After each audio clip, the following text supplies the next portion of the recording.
We've kind of just come to terms with it, and that's what we do. First, it's the concern for fire, then the concern for flash flooding and mudslides.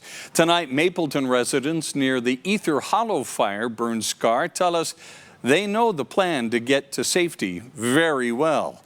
People were evacuated for a short period today, but allowed to go back home when conditions were deemed safe. Fox 13's Brian Schnee reports the evacuation wasn't for nothing.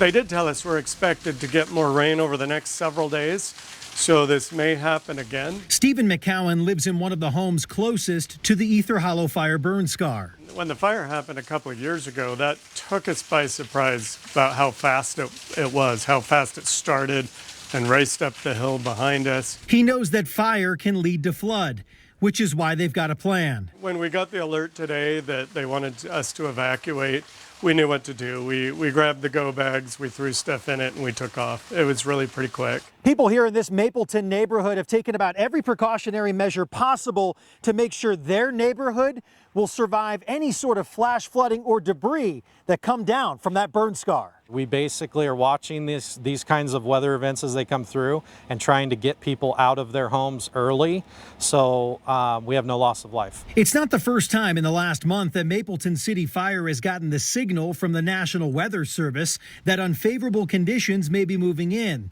They even found a way to speed up their own evacuation process. On the last evacuation, we felt that we spent a lot of time knocking on doors for people that were already gone. So now all 20 or so homes that are in the evacuation area have a yellow-green cone that they use when evacuating. They put it out as a signal to the first responders that, one, they've received the message to evacuate and that they've either evacuated or they're choosing to shelter in place. It sped up the evacuation by about 20 minutes. Wednesday's weather ended up not producing significant debris and water flow from the burn scar, but just weeks ago that wasn't the case. Heavy rain produced nearly 9 inches of mud at the end of the street, which is still much less than the possible 9 feet of mud that some homes are projected to be in the path of if a major storm hits. We weren't able to build a wall. We weren't able to build a giant retention pond that would catch all this debris. Early warning and communication is key to saving people's lives here. In Mapleton, Brian Schnee, Fox 13 News, Utah.